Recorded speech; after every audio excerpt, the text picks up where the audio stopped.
नमस्कार दोस्तों, आज हम एयरटेल एक्सिस बैंक के क्रेडिट कार्ड के बारे में जानेंगे। इसमें हम फीचर्स और बेनिफिट्स देखेंगे, फीस और चार्जेस देखेंगे, कैशबैक जो कंपनी क्लेम करती है, कैशबैक जो हमें रियलिटी में मिलता है, एलिजिबिलिटी क्राइटेरिया, कितनी एज का व्यक्ति इसे अप्लाई कर सकता है और मेरे 8 महीने के एक्सपीरियंस के बारे में। सबसे पहले फीचर्स और बेनिफिट्स के बारे में बात कर लेते हैं। आपको 500 रुपए का अमेजन का वाउचर मिलेगा वेलकम बेनिफिट्स के तहत। अगर आप 30 दिन के अंदर कोई भी ट्रांजेक्शन कर देते हैं तो आपको साल में 4 कॉम्प्लीमेंट्री लॉन्च एक्सेस मिलेंगे। अगर आप पिछले महीने में 50,000 रुपए स्पेंड कर देते हैं तो इसमें आपको 1% का फ्यूल सरचार्ज भी मिलता है अगर आप 400 से 4,000 के बीच में ट्रांजेक्शन करते हैं। लेकिन महीने में इसमें 400 रुपए की मैक्सिमम लिमिट है और फ्यूल पर कोई भी कैशबैक नहीं मिलता। नेक्स्ट है, यदि आप 2500 रुपए से ज्यादा का ट्रांजेक्शन करते हैं तो आप उसे EMI में कन्वर्ट करा सकते हैं। जैसे मान लीजिए आपने 10,000 रुपए का ट्रांजेक्शन किया, आप चाहते हैं उसे 6 महीने की EMI में कन्वर्ट कराना, तो 10,000 रुपए पे इंटरेस्ट लग जाएगा। जो भी टोटल अमाउंट बनेगा उसको 6 बराबर भागों में बांट दिया जाएगा। इस तरह 6 बराबर EMI बन जाएंगी आपकी, लेकिन EMI पर कोई भी कैशबैक नहीं मिलता है। नेक्स्ट है वेडनेसडे डिलाइट। इसमें आपको वेडनेसडे वाले दिन 15% तक का ऑफ मिलेगा होटल और फ्लाइट बुकिंग पर मेक माई ट्रिप एप्लीकेशन से बुक करने पर। 10% का ऑफ मिलेगा स्विगी पर, 10% का ऑफ मिलेगा तीरा पर, 1,000 रुपए की इस पर लिमिट है। नेक्स्ट है आपको 25% का कैशबैक मिलेगा एयरटेल की सर्विसेज पर। मोबाइल हो गया, ब्रॉडबैंड हो गया, वाईफाई, DTH। इसके अगर आप बिल पे करते हैं एयरटेल थैंक्स एप्लीकेशन से, इस पर लिमिट है 250 रुपए की मैक्सिमम। नेक्स्ट है 10% कैशबैक यूटिलिटी बिल पर, जैसे कि अदर ऑपरेटर के मोबाइल हो गया, जियो हो गया या VI की आपके पास नंबर है, उस पर भी आपको 10% का कैशबैक मिलेगा। गैस, इलेक्ट्रिसिटी, इनका भी बिल पेमेंट पर आपको कैशबैक मिलेगा 10% का। मैक्सिमम कैशबैक इस पर भी 250 रुपए का है। नेक्स्ट बात कर लेते हैं, 10% कैशबैक मिलेगा स्विगी, जोमेटो, बिग बास्केट पर, इस पर लिमिट 500 है। नेक्स्ट है 1% कैशबैक मिलेगा अदर ट्रांजेक्शन, जैसे ऑफलाइन शॉपिंग कर लिया आपने, अन्य कहीं पर आपने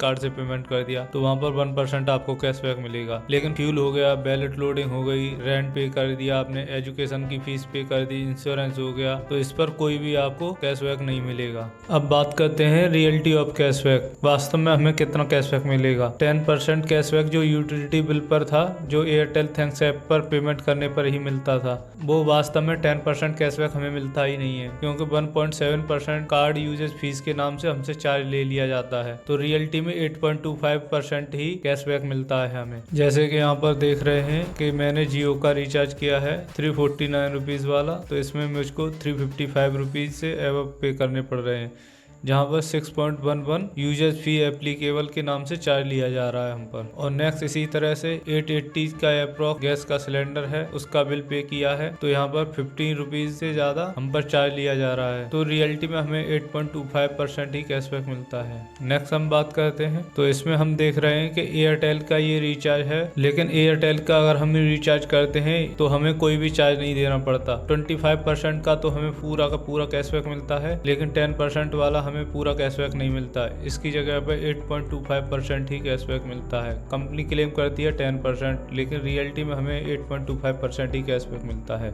नेक्स्ट हम इसके फीस और चार्जेस की बात करते हैं, तो ज्वाइनिंग फीस हमें 500 प्लस 90 GST चार्ज 590 रुपीज हमें फर्स्ट ईयर पे करने पड़ेंगे। इसमें से आपको 500 रुपीज का आपको वाउचर मिल जाएगा अमेजोन का, तो आपको 90 रुपीज अप्रोक्स पे करने पड़ेंगे। एनुअल फीस की बात करें तो ये सेकंड ईयर पर लगेगी, जो कि 590 रुपीज है। अगर आप 2 लाख से ज्यादा स्पेंड कर देते हैं एक साल में तो आपकी ये फीस वेव ऑफ हो जाएगी। लेकिन ये 2 लाख रुपए में वैलेट लोडिंग और रेंट का ट्रांजैक्शन नहीं संभाला जाएगा और कार्ड रिप्लेसमेंट फीस कोई भी चार्ज नहीं लगेगा।